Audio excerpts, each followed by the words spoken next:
Alhamdulillahi Rabbil Alamin. Alhamdulillahil Jabbaril Qahhar. Wassalatu wassalamu ala nabiyihil mukhtar. Wa ala alihi al-athhar. Wa ashabihi al-abrar. Wa man tabi'ahum bi ihsanin ila yaumil mahsyar. Allahumma aftah lana kulubana. Wa alhimna rusdana. Wahdina siratakal mustaqim.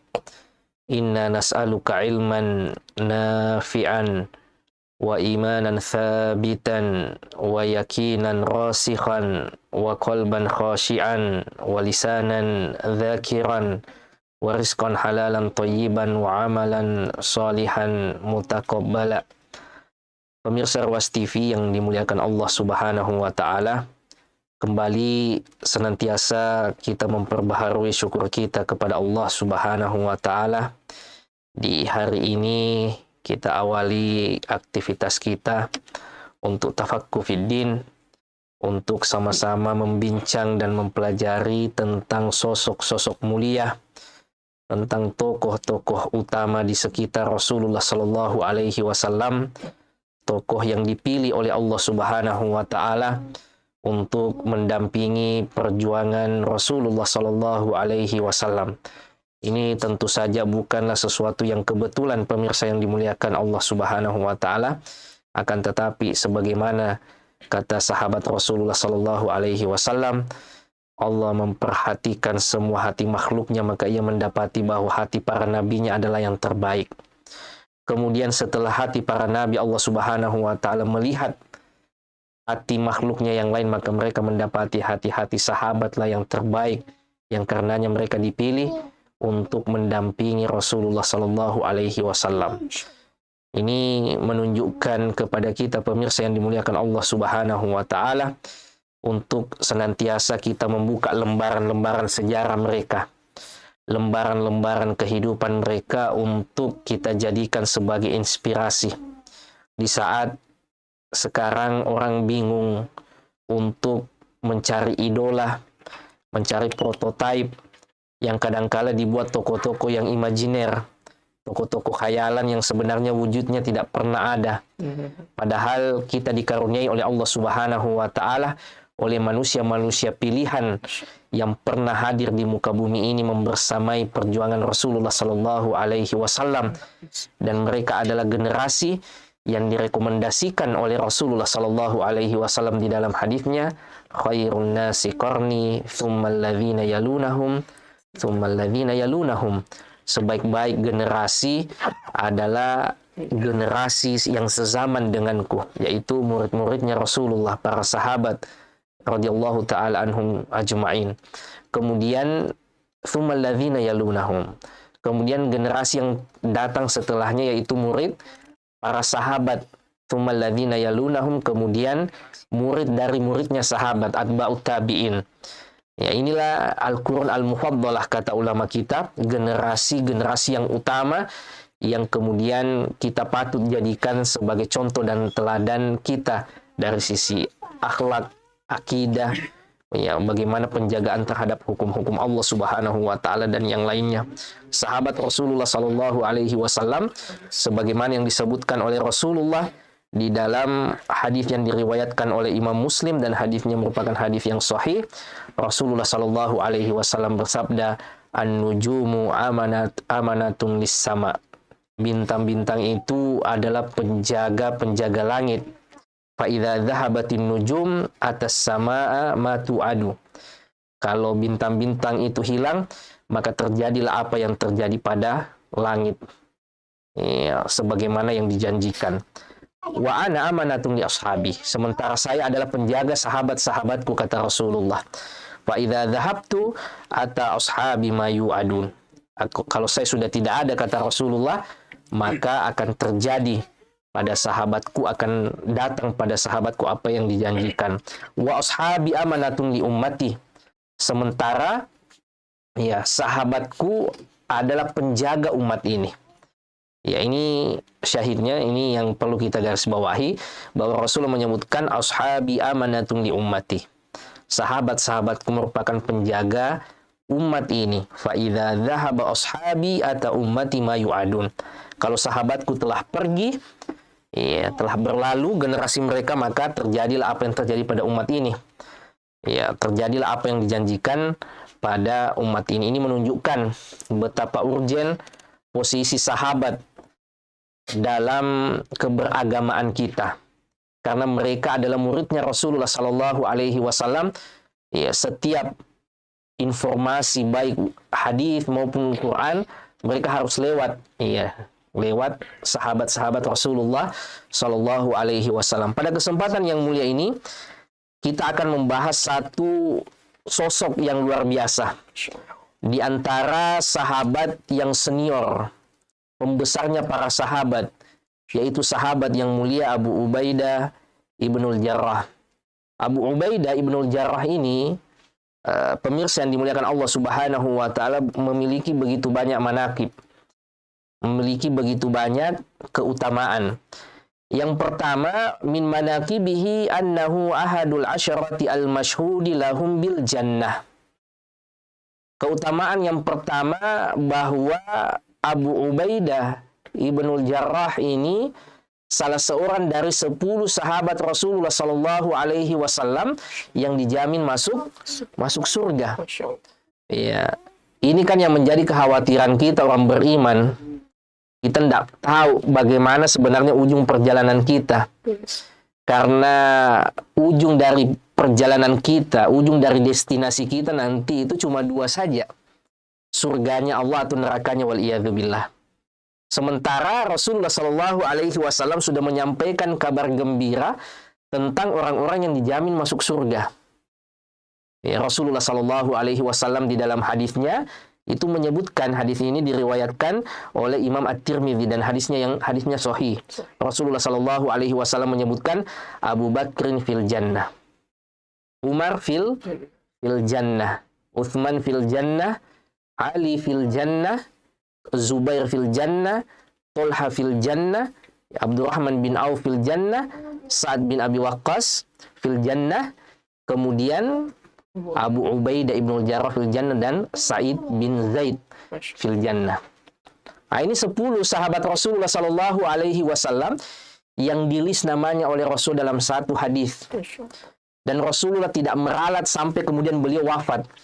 Ya, artinya ini merupakan kabar gembira dari Rasulullah Sallallahu Alaihi Wasallam kepada orang-orang ini. Ya. Kalau kita sudah mendapatkan kabar gembira, ya bisa dibayangkan hal-hal yang sifatnya duniawi saja. Anggaplah misalnya ada undian, tahu-tahu dapat hadiah rumah atau mobil, ya itu kan orang kadang ya gembira sekali. Bahagia sekali. Bagaimana lagi kalau orang itu sudah mendapatkan berita bahwa ia akan menjadi penghuni surga. Dan yang menyampaikan kabar bukan manusia biasa, akan tetapi Rasulullah Sallallahu Alaihi Wasallam yang sebenarnya hanyalah menyampaikan apa yang Allah wahyukan kepadanya. Wa ma yantiqu anil hawa in huwa illa wahyu yuha. Rasulullah Sallallahu Alaihi Wasallam tidaklah melontarkan ucapan kecuali itu merupakan wahyu dari Allah Subhanahu wa taala. Sehingga pada dasarnya ini juga merupakan kabar gembira dari Allah kepada 10 orang ini, yang salah satunya adalah sahabat yang mulia Abu Ubaidah Ibnul Jarrah. Ini sosok yang mulia. Sekiranya tidak ada keutamaan kecuali hanya ini saja, maka ini sudah cukup. Sekiranya tidak perlu ada keutamaan yang lain kecuali dengan masuk namanya dari 10 orang yang dijamin masuk surga, maka ini sudah merupakan keutamaan yang luar biasa, yang tidak didapati oleh semua orang beriman, bahkan menjadi cita-citanya orang beriman bagaimana ia masuk ke dalam surganya Allah Subhanahu wa taala. Ya, ini yang menjadi permasalahan kita. Ya, kita sudah divonis mati, kita tidak tahu kapan kita dieksekusi. Yang paling membuat kita bertanya-tanya gimana nasib kita nanti. Yang ada adalah kita berprasangka baik kepada Allah, mudah-mudahan kita dikumpulkan bersama dengan Rasulullah dan sahabat-sahabatnya. Adapun kepastiannya kita tidak tahu. Ya, adapun sahabat-sahabat yang mulia ini, Rasulullah Sallallahu Alaihi Wasallam sudah menyampaikan masa depannya, bahwa si fulan akan menjadi masuk surga, si fulan akan masuk surga, dan seterusnya. Dan ini merupakan keutamaan yang pertama dan yang paling utama. Sebagaimana sahabat-sahabat yang sebelumnya sudah pernah kita jelaskan, Abu Bakar, Umar, Utsman, Ali, kemudian Abdurrahman bin Auf, ya, Sa'ad bin Abi Waqqas, dan sekarang Abu Ubaidah. Ini adalah sosok-sosok yang digaransi oleh Rasulullah Sallallahu Alaihi Wasallam sebagai penghuni surga kelak. Kemudian keutamaan yang kedua dari sahabat yang mulia ini, wa min manaqibihi anna Nabiy sallallahu alaihi wasallam qaranahu fil madahi bisyaikhain Abi Bakrin wa Umar radhiyallahu taala anhuma. Keutamaan yang kedua, bahwa Rasulullah sallallahu alaihi wasallam selalu mengikutkan Abu Ubaidah Ibnul Jarrah di saat memuji Abu Bakar dan Umar. Saat Rasulullah memuji Abu Bakar dan Umar, saat itu juga biasanya Rasulullah selalu mengikutkan untuk memuji Abu Ubaidah. Ya, tentu kita paham betul bagaimana posisi sentral Abu Bakar dan Umar dalam umat ini. Duanya merupakan tokoh penting setelah Rasulullah Shallallahu Alaihi Wasallam. Nah, ternyata pemirsa yang dimuliakan Allah Subhanahu Wa Taala, ada sosok yang tatkala Rasulullah memuji Abu Bakar, memuji Umar, maka ia selalu mengikutkan Abu Ubaidah ini. Ya, di dalam hadis yang diriwayatkan oleh Imam Al-Bukhari, dan hadisnya hadis yang sahih, Rasulullah Shallallahu Alaihi Wasallam bersabda, "Ni'mar rajulu Abu Bakrin." Sebaik-baik laki-laki adalah Abu Bakar. Ni'mar rajulu Umar. Sebaik-baik laki-laki adalah Umar. Ni'mar rajulu Abu Ubaidah Ibnul Jarrah. Dan sebaik-baik laki-laki adalah Abu Ubaidah Ibnul Jarrah. Rasulullah memuji Abu Bakar, Rasulullah memuji Umar, dan tak lupa Rasul mengikutkan Abu Ubaidah Ibnul Jarrah di dalam keutamaan ini. Ya, ini tazkiyah dari Rasulullah Sallallahu Alaihi Wasallam betapa Abu Ubaidah ini bukan sosok sembarangan, ya, bukan ya, sahabat biasa, akan tetapi di antara pembesarnya sahabat. Ya, sahabat itu kan berlevel-level, mereka juga memiliki gradasi. Ada sahabat-sahabat senior, di antaranya 10 tadi yang dijamin masuk surga. Ada sahabat yang masuk Islamnya nanti setelah Fathu Makkah. Ada sahabat yang ketemunya dengan Rasulullah Sallallahu Alaihi Wasallam itu hanya sebentar. Ya, karena definisi sahabat itu sebenarnya sederhana sekali. Ya, man laqiyan Nabiy Sallallahu Alaihi Wasallam, siapa yang ketemu dengan Rasulullah Sallallahu Alaihi Wasallam, wa amana bihi wa mata ala dzalik. Ia beriman padanya dan kemudian meninggal dengan keimanan tersebut. Maka sahabat Rasul itu begitu banyak. Ya kan, dari sekian banyak sahabat Rasulullah Sallallahu Alaihi Wasallam ada sosok-sosok ya yang levelnya di atas dari sebagian sahabat yang lain. Salah satu ya sahabat yang utama adalah sahabat yang kita bahas pada kesempatan ini, Abu Ubaidah Ibnul Jarrah, yang Rasulullah mengatakan sebaik-baik laki-laki adalah Abu Bakar, sebaik-baik laki-laki adalah Umar, dan sebaik-baik laki-laki adalah Abu Ubaidah Ibnul Jarrah. Kemudian keutamaan yang ketiga, pemirsa yang dimuliakan Allah Subhanahu wa taala, wa min manaqibihi annahu ahabbun nasi ila Rasulillah sallallahu alaihi wasallam ba'da syaikhain. Bahwa orang yang paling dicintai atau laki-laki atau sahabat Rasulullah yang paling dicintai oleh Rasulullah setelah Syaikhain, setelah Abu Bakar dan Umar, sosok itu adalah Abu Ubaidah Ibnul Jarrah. Tentu setiap kita mengaku mencintai Rasulullah Sallallahu Alaihi Wasallam. Kita umat Rasulullah Sallallahu Alaihi Wasallam tentu mengaku mencintai beliau. Namun pertanyaan besar kita, apakah Rasulullah Sallallahu Alaihi Wasallam mencintai kita? Apakah cinta kita ini berbalas nantinya? Nah, itu merupakan tanda tanya kita, pemirsa yang dimuliakan Allah Subhanahu wa taala. Ternyata ada sosok yang disebutkan bahwa Rasulullah Sallallahu Alaihi Wasallam sangat mencintainya, bahkan menjadi sahabatnya yang paling dicintainya. Di dalam hadis Rasulullah Sallallahu Alaihi Wasallam menyebutkan tatkala Abdullah ibnu Syakik bertanya kepada ibunda kita Aisyah. Ya, qultu li Aisyah radhiyallahu taala anha.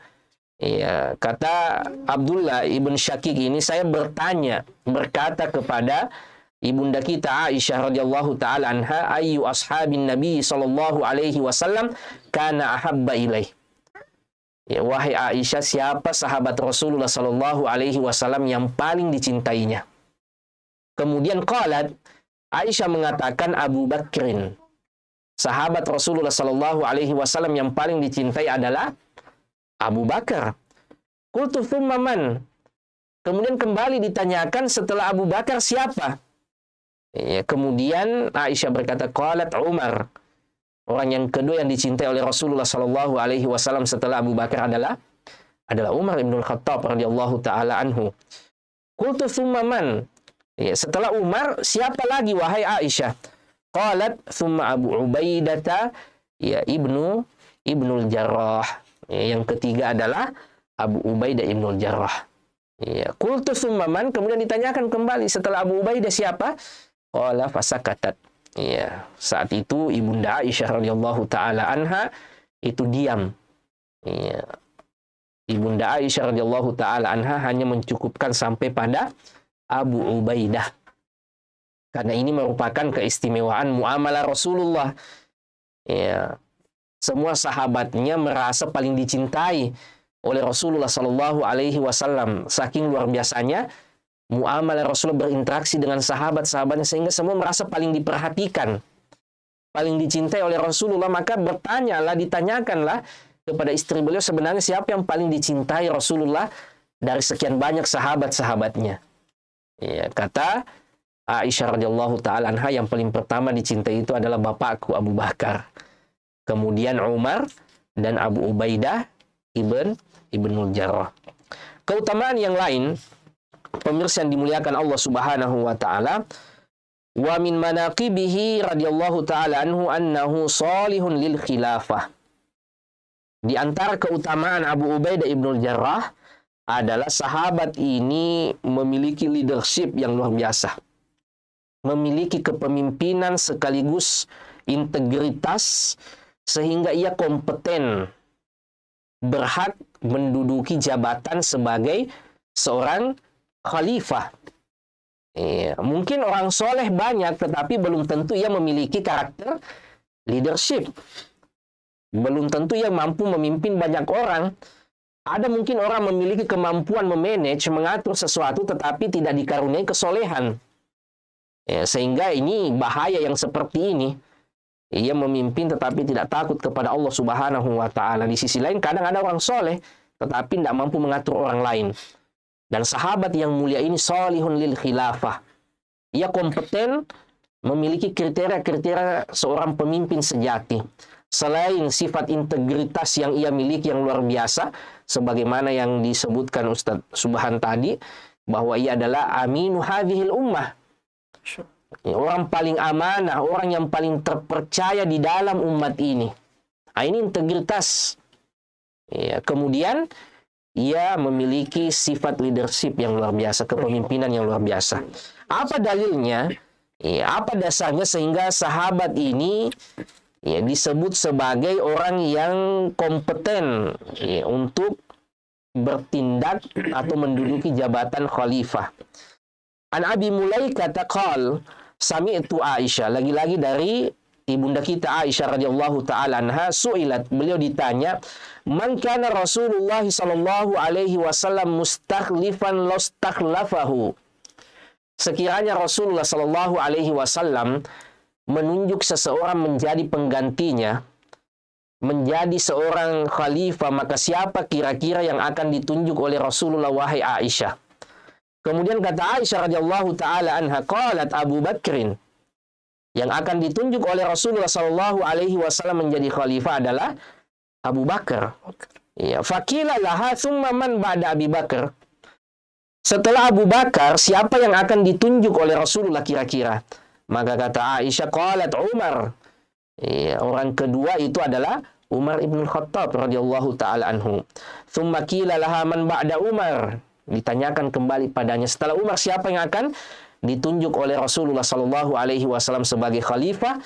Maka kata Aisyah, qalat Abu Ubaidah ibnul Jarrah.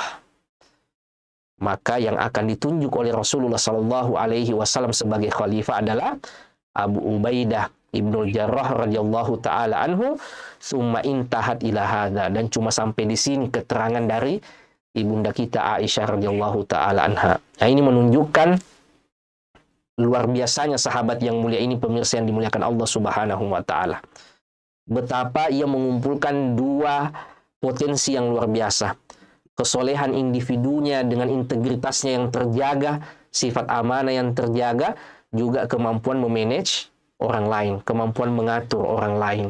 Ya, sebagaimana yang kita sebutkan tadi, mungkin saja orang itu soleh tetapi belum tentu bisa memimpin. Ya, ada kadang orang soleh itu soleh untuk dirinya sendiri atau paling minimal untuk keluarganya. Tetapi tatkala diberikan amanah kepemimpinan belum tentu ia bisa mengatur orang lain. Karena tidak semua Allah karuniai potensi yang seperti itu. Akan tetapi sahabat-sahabat yang kita sebutkan tadi, ya sekiranya Rasulullah menunjuk pengganti setelahnya, maka kata Aisyah itu adalah Abu Bakar. Setelah Abu Bakar adalah Umar, dan setelah Umar itu adalah Abu Ubaidah ibnul Jarrah. Walidzalika lamma kana yaumus Sakifah, ya saat Rasulullah Shallallahu alaihi wasallam wafat, ya saat itu kondisi begitu menyedihkan di kalangan sahabat Rasulullah. Banyak sahabat Rasulullah Shallallahu alaihi wasallam yang tidak menerima, berat untuk menerima kenyataan kalau Rasulullah Shallallahu alaihi wasallam itu sudah wafat. Akan tetapi Abu Bakar menyampaikan kepada mereka, menenangkan mereka dengan mengatakan, man kana ya'budu Muhammada fa inna Muhammadan qad mat. Siapa yang menyembah Muhammad, maka Muhammad sallallahu alaihi wasallam sudah wafat. Dan barang siapa yang menyembah Allah Subhanahu wa taala, maka sungguh Allah Subhanahu wa taala Maha hidup dan tidak akan pernah mati.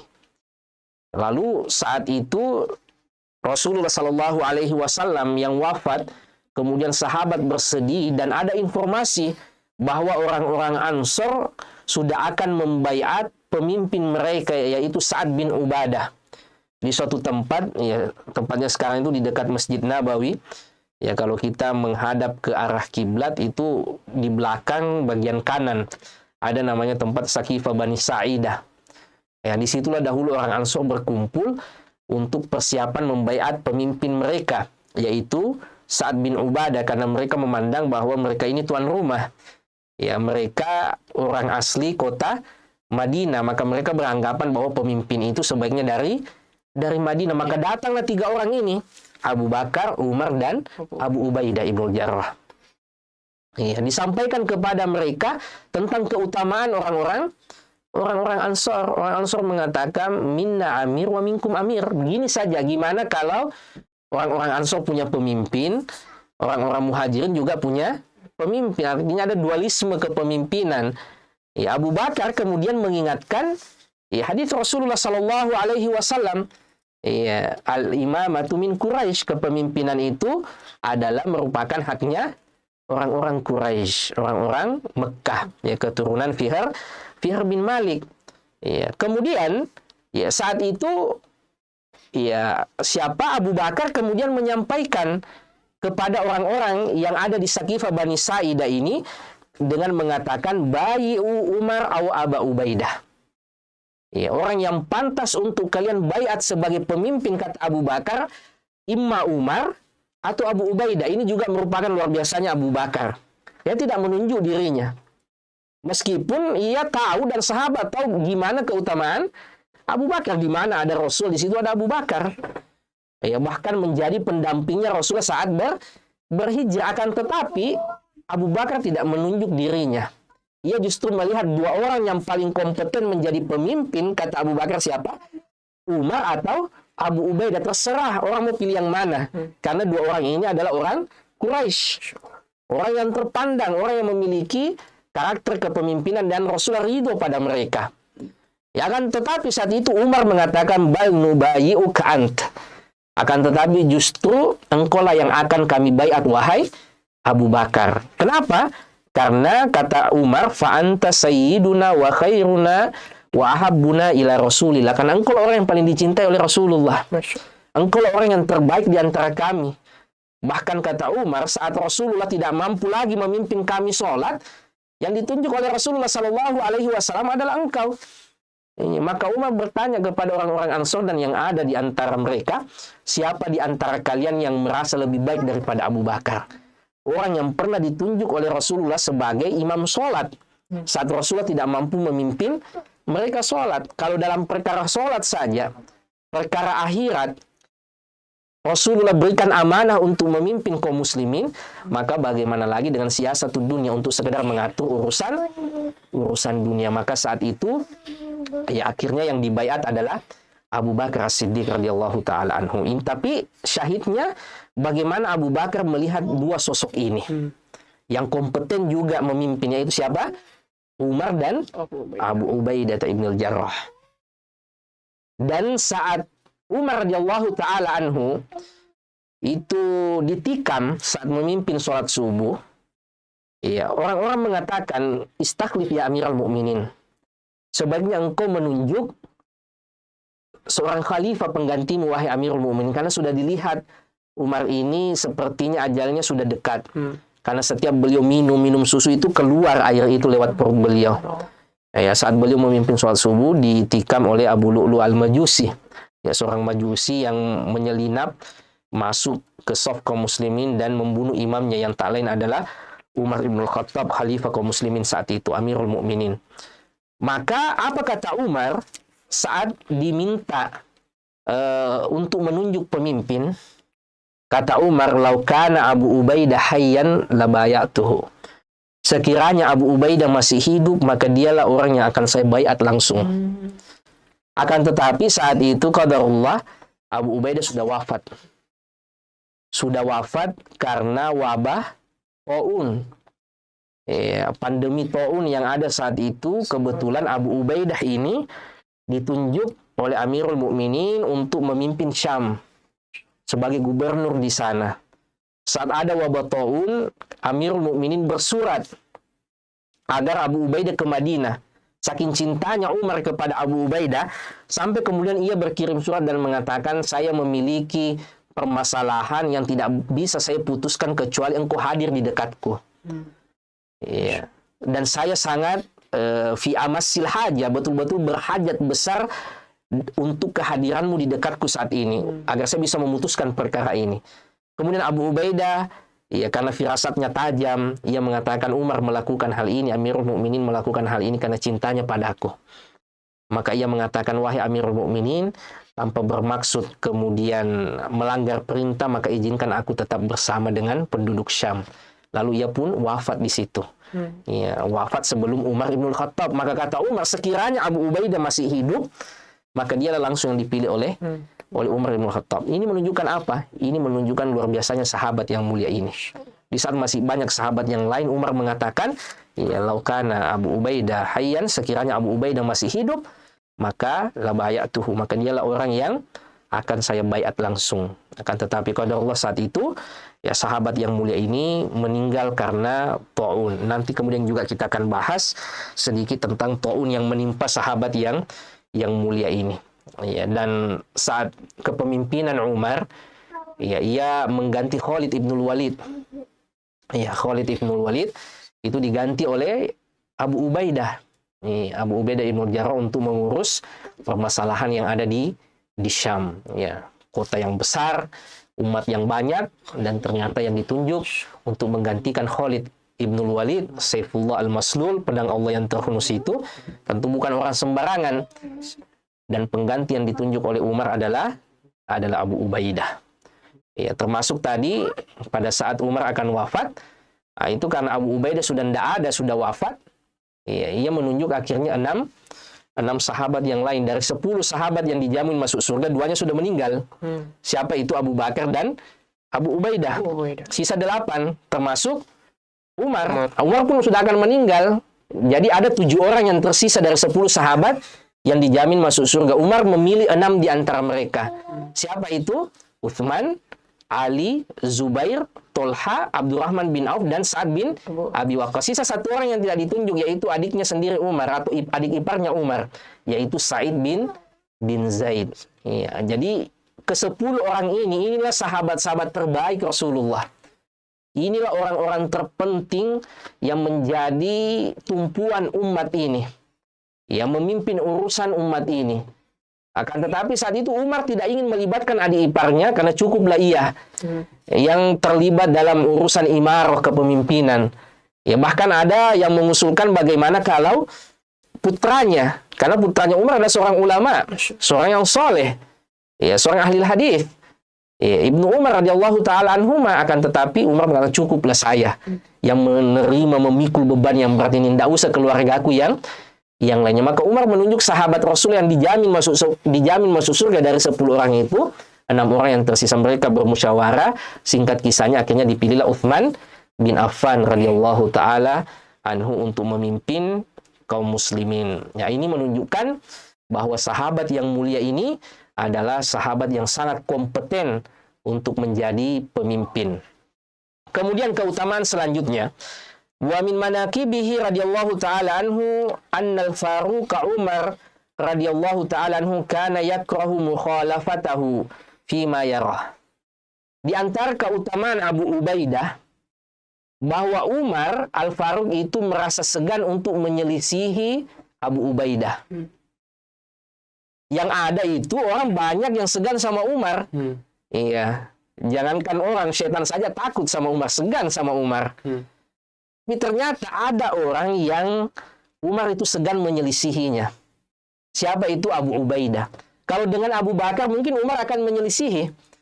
Iya, dalam banyak statement Umar itu kadang menyelisihi Abu Bakar. Dalam peristiwa Badar yang pernah kita jelaskan, saat tawanan perang ini dikumpulkan, Rasul minta pandangan 2 orang yang utama ini. Abu Bakar mengatakan sebaiknya mereka kita bebaskan dan kita terima uang tebusan. Karena kita ini masih negara muda, dengan finansial yang kuat itu bisa membantu kita.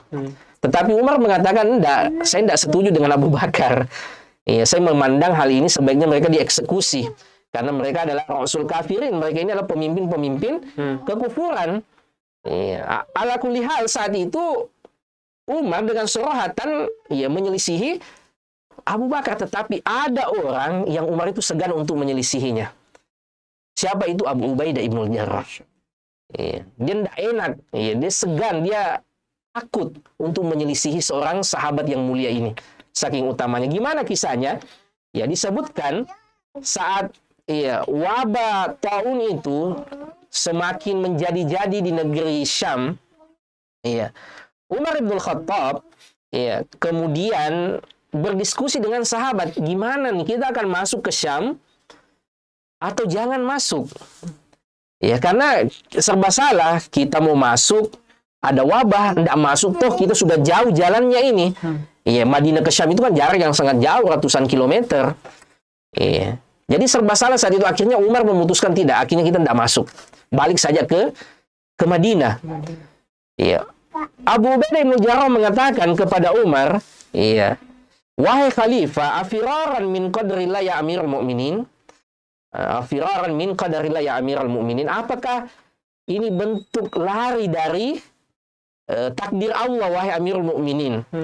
Maka kata Umar kepada Abu Ubaidah, lau ghairuka qalaha ya Abu Ubaidah, duhai sekiranya orang lain yang mengatakan seperti itu wahai Abu Ubaidah.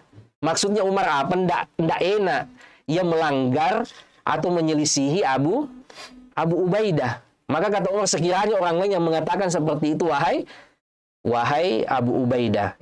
Sehingga Umar mengatakan, lo ghairuka qalaha ya Abu Ubaidah, sekiranya orang lain saja yang mengatakan seperti itu, karena saya ini tidak enak menyelisihi perkataanmu. Kemudian Umar mengatakan, nahnu, kita ini kemudian lari dari satu takdir Allah menuju takdir Allah yang lainnya.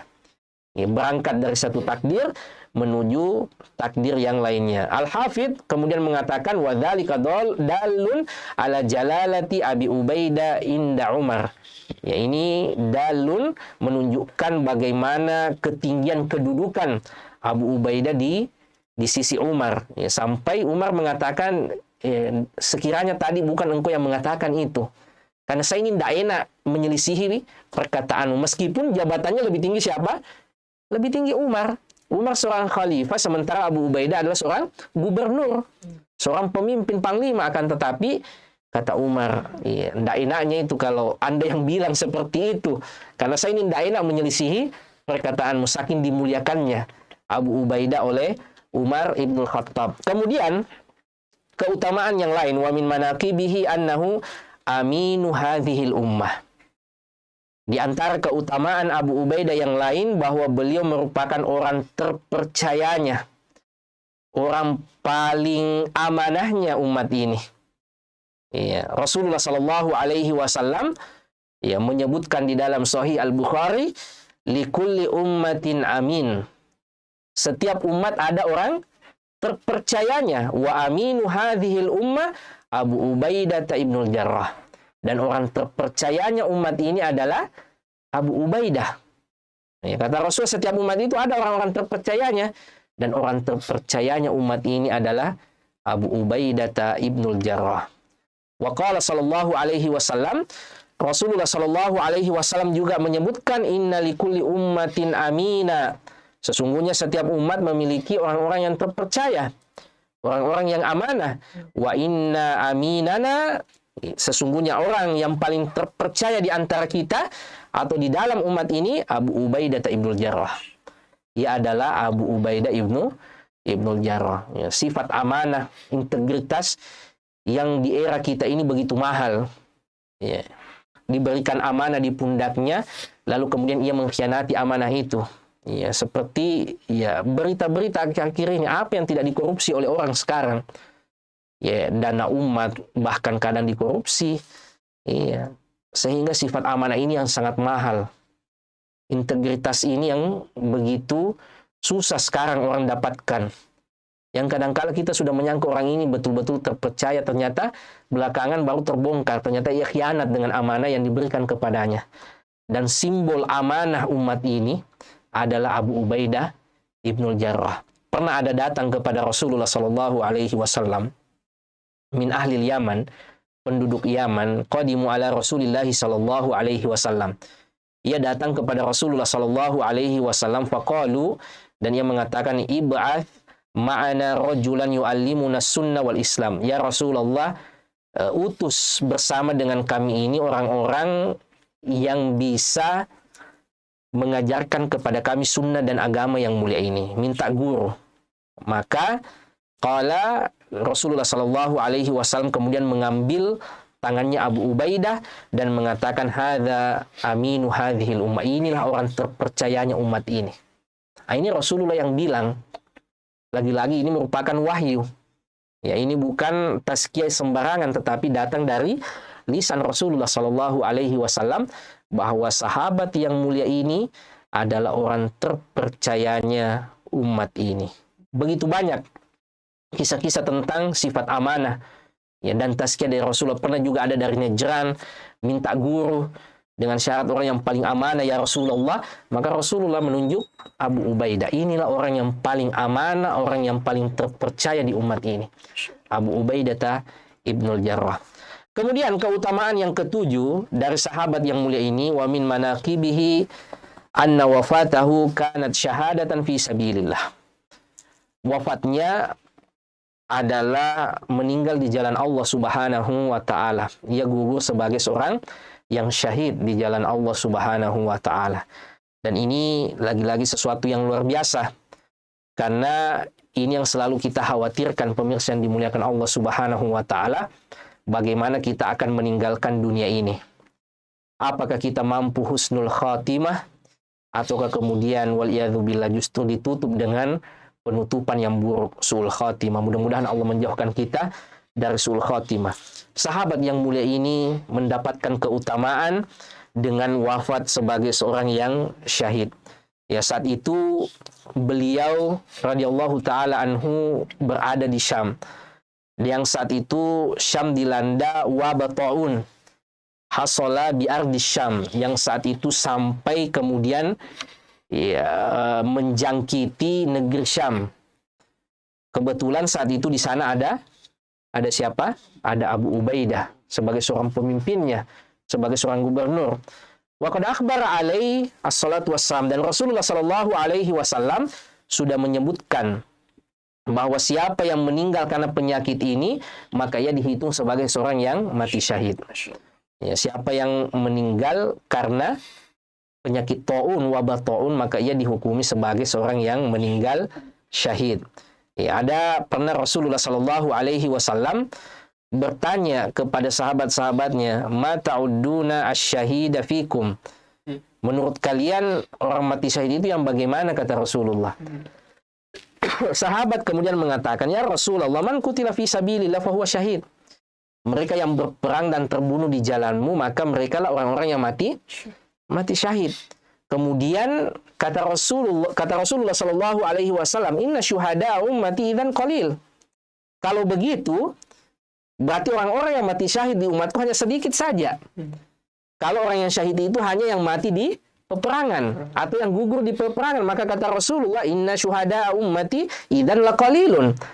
Kalau hanya yang meninggal di peperangan saja sebagai orang syuhada, orang yang mati syahid, maka kata Rasulullah itu berarti sedikit saja. Maka Rasulullah Shallallahu Alaihi Wasallam ditanya, "Faman hum ya Rasulullah?" Kalau begitu, siapa-siapa saja orang yang mati syahid itu ya Rasulullah? Kemudian Rasulullah Shallallahu Alaihi Wasallam menyebutkan, "Man qutila fi sabilillah fahuwa syahid." Siapa yang terbunuh di jalan Allah Subhanahu wa taala, maka ia digolongkan sebagai orang yang mati syahid. Wa man mata fi sabilillah fahuwa syahid. Mereka juga yang meninggal di jalan Allah Subhanahu wa taala berjuang menegakkan agama Allah, fahuwa syahid, digolongkan juga sebagai orang yang mati syahid. Wa man mata fit taun fahuwa syahid. Siapa yang meninggal karena penyakit taun ini, karena wabah taun ini, maka ia pun digolongkan sebagai orang yang syahid. Wa man mata fil batni fahuwa syahid. Dan mereka yang meninggal karena sakit perut, itu pun kata Rasulullah digolongkan sebagai orang yang mati syahid. Dan sahabat yang mulia ini, ya dua-duanya ia penuhi, yaitu fi sabilillah, karena tugas untuk menegakkan kalimat Allah Subhanahu wa taala, dan juga terkena wabah taun ini. Ya. Sahabat yang mulia ini meninggal karena wabah. Ya, nanti kemudian setelah siapa? Setelah Abu Ubaidah meninggal digantikan oleh Mu'ad bin Jabal yang juga meninggal karena wabah tersebut. Lalu kemudian diganti sahabat Rasul yang lain, itu Amr bin As. Amr bin As ini kemudian memiliki strategi, yaitu jaga jarak. Ya, ia memandang, meskipun riwayatnya diperbincangkan, ia memandang bahwa wabah ini kok seperti api ya, menjalarnya begitu, maka orang-orang disuruh untuk berpencar. Tidak lama setelah itu baru kemudian wabah ini selesai.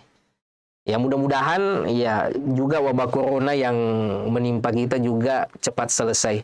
Meskipun masih selalu ada varian baru, tetapi kita berharap dan kita selalu berdoa kepada Allah Subhanahu wa taala, mudah-mudahan wabah ini cepat berlalu. Nah, ini diantara keutamaan sahabat yang mulia Abu Ubaidah ibnul Jarrah. Kemudian diantara keutamaannya adalah karakternya dalam hal al-wala wal bara. Bagaimana loyalitasnya dalam agama ini. Pada peristiwa Ghazwat Badril Kubra, pada peristiwa Perang Badar, ada satu ayat yang turun khusus menjelaskan tentang sahabat yang mulia ini. Yaitu di surah Al-Mujadilah ayat 22. Allah Subhanahu wa taala berfirman, La tajidu qauman yu'minuna billahi wal yaumil akhir yuwadduna man haddallaha wa rasulah. Engkau tidak akan mendapati suatu kaum yang beriman kepada Allah Subhanahu wa taala dan hari akhir, ya, yang berkasih sayang dengan orang-orang yang memusuhi Allah dan Rasulnya. Walau kanu, meskipun mereka aba'ahum, ayah-ayah mereka, au abna'ahum, atau anak-anak mereka. Iya, kata Imam Ibnu Katsir rahimahullah, beliau mengatakan ayat ini turun pada fi Abi Ubaidah Amir ibnul Jarrah. Ayat ini turun untuk menceritakan bagaimana Abu Ubaidah ibnul Jarrah yang berperang melawan bapaknya sendiri. Ya, karena bapaknya seorang musyrik, memusuhi Allah dan Rasulnya, maka dengan terpaksa anaknya yang melawannya. Dipertemukan di peperangan jamaah sekalian. Maka surah Al-Mujadilah ayat 22 ini turun untuk menjelaskan ya tentang bagaimana walanya, bagaimana loyalitasnya sahabat ini pada agama yang mulia. Ia memerangi orang tuanya sekalipun, yang kemudian orang tuanya ini menjadi musuh Allah dan Rasulnya. Kemudian pada peristiwa perang Uhud, ya, saat awalnya kaum muslimin menang, lalu kemudian tim pemanah turun, lalu kondisi berbalik. Ya, kondisi yang sudah tidak teratur, ya, yang ada adalah faudo, tidak bisa dikenali lagi siapa kawan siapa lawan. Sebagian sahabat Rasulullah mundur, dan Rasulullah Shallallahu Alaihi Wasallam menjadi orang yang paling diincar. Anak-anak panah tentu saja diarahkan kepada Rasulullah Shallallahu Alaihi Wasallam. Maka ada sahabat-sahabat Rasul yang menggunakan tubuhnya sebagai tameng agar anak panah itu tidak mengenai Rasulullah Shallallahu Alaihi Wasallam. Salah satu dari 10 sahabat yang menggunakan tubuhnya sebagai tameng melindungi Rasul adalah sahabat yang mulia ini, Abu Ubaidah ibnul Jarrah. Iya. Saat kemudian Rasulullah dibawa, dilindungi ke atas gunung Uhud, itu Rasulullah Shallallahu Alaihi Wasallam kan kena pukulan pedang. Akan tetapi karena kebiasaan beliau menggunakan baju besi, ya, helm besi, kemudian rantai, hingga kemudian ada bagian besi itu yang masuk ya, ke dalam tubuh beliau. Abu Bakar ingin menariknya dengan tangan. Abu Ubaidah mengatakan, jangan wahai Abu Bakar, saya khawatir kalau menggunakan tangan itu akan menyakiti Rasulullah Shallallahu Alaihi Wasallam. Maka Abu Ubaidah untuk menjaga supaya Rasulullah tidak kesakitan, maka ia menggunakan giginya. Dia gigit besi itu. Ia gigit besi itu, tarik, dan kemudian berhasil tarik, akan tetapi giginya tanggal. Gigi depannya tanggal. Dan masih tersisa lagi satu besi. Maka Abu Ubaidah ibnul Jarrah kembali menggunakan giginya. Akhirnya tanggal lagi giginya. Demi untuk supaya Rasul tidak kesakitan saat besi itu ditarik dari tubuh mulia Rasulullah Sallallahu Alaihi Wasallam. Ini diantar bentuk bagaimana kecintaannya Rasulullah Sallallahu Alaihi Wasallam kepada Abu Ubaidah. Makanya tidak salah ketika Aisyah tadi mengatakan bahwa orang yang paling dicintai oleh Rasulullah Sallallahu Alaihi Wasallam dari sekian banyak sahabatnya adalah Abu Bakar. Setelah itu Umar, setelah itu adalah Abu Ubaidah ibnul Jarrah radhiyallahu taala anhu. Kemudian kesabaran seorang Abu Ubaidah saat menderita taun. Ya, saat ia dilanda wabah taun. Umar ibn Khattab itu mengirim surat kepadanya agar ia kembali ke Madinah. Ya. Bunyi surat Umar, innahu qad aradat li hajah. Saya betul-betul berhajat, betul-betul membutuhkan wahai Abu Ubaidah. Wala ghani bi anka fiha, tidak ada yang bisa menggantikan posisimu dalam perkara ini. Fa'ajil ilai, maka bersegeralah datang kepada aku, kata Umar. Akan tetapi Abu Ubaidah tahu bahwa ini karena cintanya Umar pada saya. Maka ia kemudian mengatakan, ini qad araftu hajataka, sungguh saya tahu kebutuhan wahai Amirul Mukminin, fahalilni min azimatik. Tolong maklumi saya. Ya, biarkan saya tetap tinggal di sini sebagai bentuk untuk tetap menjalankan sunnah Rasulullah. Kalau ada wabah, yang luar jangan masuk, yang di dalam jangan keluar, agar wabah itu tidak semakin tersebar. Maka ia bersabar di situ, jamaah sekalian, tetap tinggal di situ. Tatkala Umar membaca surat balasan Abu Ubaidah yang memilih untuk bersabar tinggal di Syam, maka Umar menangis. Ya, betapa sahabat ini memilih untuk bersabar dengan takdir Allah Subhanahu wa taala. Kemudian orang-orang bertanya, "Kenapa engkau menangis wahai Amirul Mukminin? Apakah Abu Ubaidah sudah gugur, sudah wafat?" Dan tidak lama setelah itu Abu Ubaidah pun wafat. Ya, wankasyafa at-taun, dan setelah itulah baru kemudian taun itu, wabah taun itu hilang dari negeri Syam. Yang terakhir yang kita bahas, dan ini yang sesuatu yang luar biasa pada sahabat yang mulia ini, adalah pandangannya terhadap harta. Umar ibn Khattab, orang yang memperhatikan kesejahteraan sahabat-sahabat Rasulullah Sallallahu Alaihi Wasallam. Maka suatu hari, anna Umar ibn Khattab akhadha arba'ami'ati dinar. Siapa Umar ibn Khattab mengambil 400 dinar. Faja'alaha fi surah, dan ia memasukkannya ke dalam kantong. Faqala lil gulam, kemudian ia berkata kepada orang yang disuruh ini, idhab biha ila Abi Ubaidah, bawa uang ini kepada Abu Ubaidah. Tsumma talaha sa'atan, kemudian menjauh dan perhatikan ia gunakan untuk apa uang 400 dinar ini. 400 dinar ini bukan uang yang sedikit. Pemirsa yang dimuliakan Allah Subhanahu wa taala. Ya, kita coba hitung ya, kira-kira kalau kita kurs ke rupiah. Ya, 1 gram emas sekarang berapa, Ustadz Subhan? Berapa? 800.000. Ya, 1 dinar itu 4,25 gram. 4,25 kali 800.000 ya? 800.000. Jadi 1 dinar itu 3.400.000. kali 400. Karena yang diberikan Umar berapa?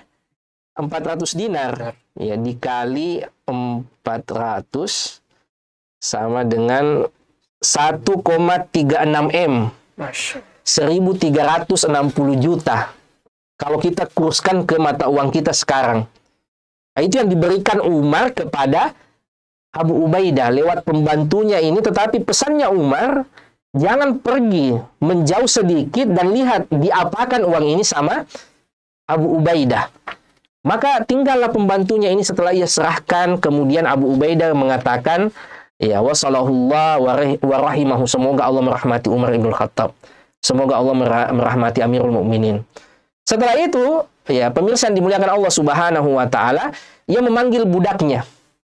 Abu Ubaidah memanggil budaknya. Kemudian mengatakan, "Ta'ali ya jariyah, idhabi bihadhihi sab'a ila fulan, bihadhil khamsa ila fulan hatta anfadhaha." Jadi dia bagi-bagi, ini 7 dinar bawa kepada si fulan. Ini 5 dinar bawa pada si fulan sampai yang 400 dinar itu habis. Tidak ada 1 dinar pun ia makan. Tidak ada 1 dinar pun ia simpan, pemirsa yang dimuliakan Allah Subhanahu wa taala. Nilai yang tidak sedikit. Ya. 400 keping uang emas yang kalau kita konversi ke mata uang kita, karena emas itu kan rata-rata nilainya tidak berubah. Ya, dengan 1 dinar orang bisa beli kambing dulu, sampai sekarang juga masih bisa beli. Kalau rupiah kan enggak, rupiah pasti bergerak. Ya, 100.000 kalau dulu bisa beli apa ya, dulu misalnya di masa lalu itu orang mungkin bisa beli apa dengan uang 100.000, kalau sekarang belum tentu bisa seperti itu. 1,36 M itu dihabiskan untuk dibagi-bagikan kepada orang yang lebih butuh. Beginilah dunia di mata para sahabat Rasulullah Sallallahu Alaihi Wasallam. Dunia itu tidak pernah hinggap di hati mereka. Dunia itu cukup di kantong saja, makanya mudah bagi mereka untuk melepaskannya.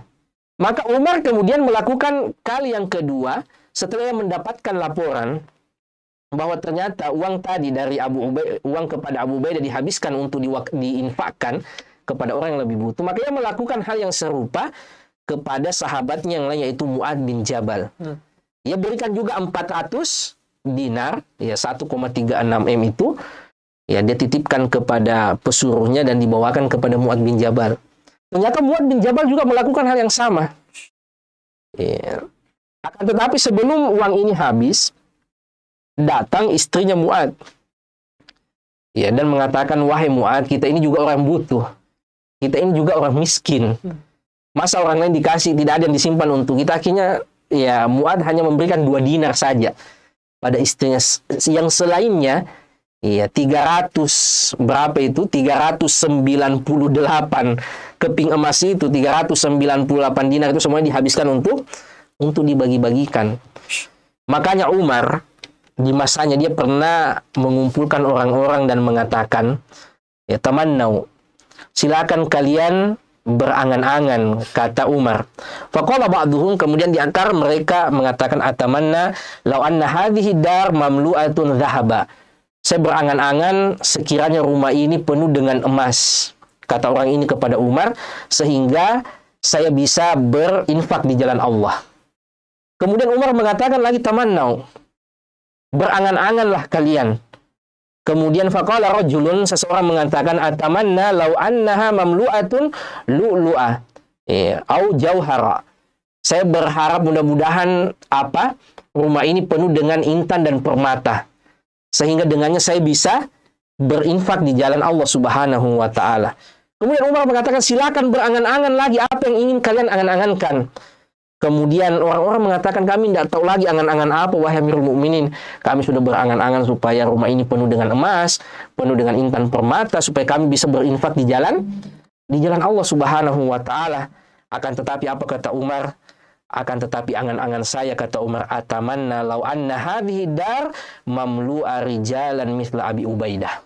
Saya justru berangan-angan sekiranya semua rumah ini penuh dengan orang yang seperti Abu Ubaidah.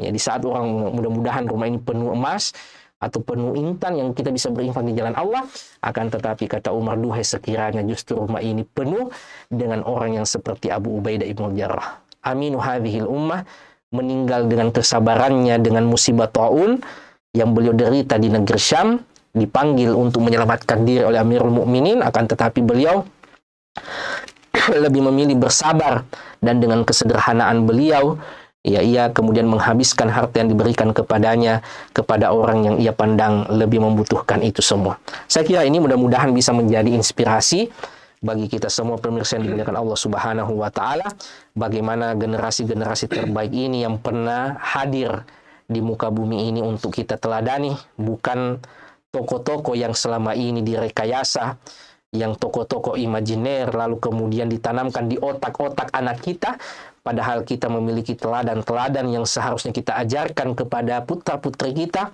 sebagaimana kita ajarkan kepada mereka Quran, maka ajarkan kepada mereka tokoh-tokoh yang seharusnya mereka ketahui, 10 sahabat yang masuk surga, ya, sebelum mereka tahu pemain-pemain bola idaman mereka, idola mereka, lalu kemudian mereka tidak tahu, ya, siapa 10 sahabat yang dijamin surga, bagaimana kehidupan mereka, maka ini bentuk kealfaan.